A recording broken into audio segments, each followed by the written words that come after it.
Pemirsa apa kabar? Mari kita ikuti Warta Berita PTS tanggal 7 Mei.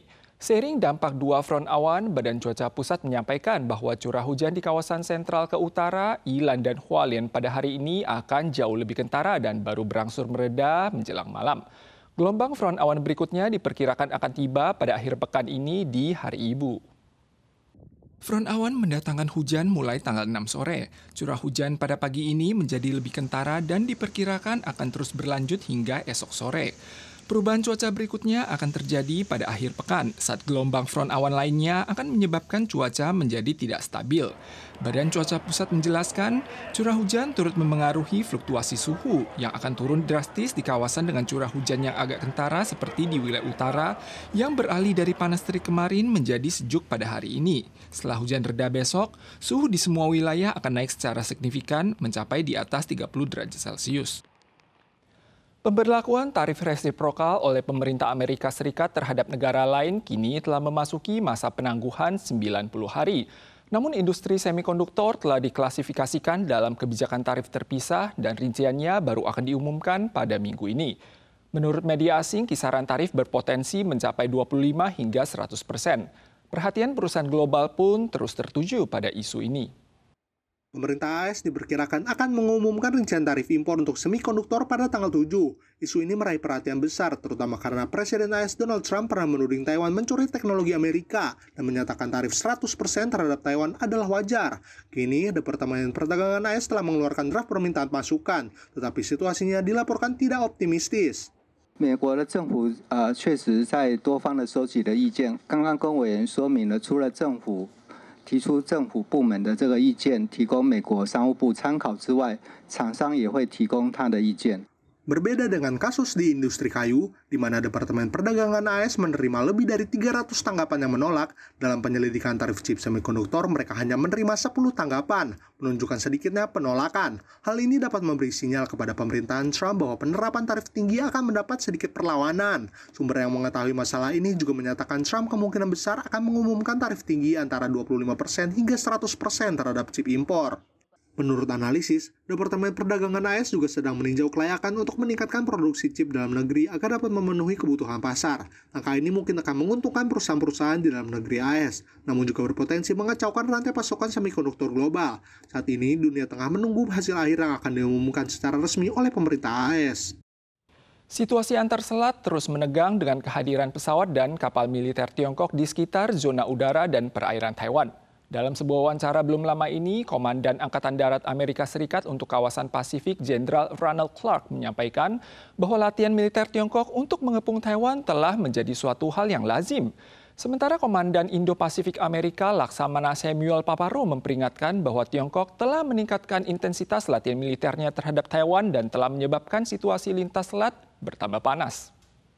Pada tanggal 4 terdeteksi 6 pesawat militer dan 8 kapal tempur Tiongkok yang beraktivitas di sekitar Selat Taiwan. Jenderal Ronald Clark, Komandan Angkatan Darat AS untuk Pasifik, baru-baru ini menyebutkan bahwa latihan militer blokade Taiwan oleh militer Tiongkok telah menjadi hal lazim, dan AS akan memastikan Beijing memahami bahwa pihaknya berkomitmen untuk mencegah serangan amfibi Tiongkok terhadap Taiwan. The People's Liberation Army demonstrated growing capabilities through persistent pressure operations, with military pressure against Taiwan increasing by 300%. Komandan Komando Indo-Pasifik AS, Paparo, baru-baru ini memperingatkan bahwa tindakan militer Tiongkok terhadap Selat Taiwan bukan lagi sekadar latihan, melainkan lebih menyerupai gladi bersih. Menurutnya, intensitas aktivitas militer Tiongkok meningkat tajam, dan situasi telah mendidih cepat.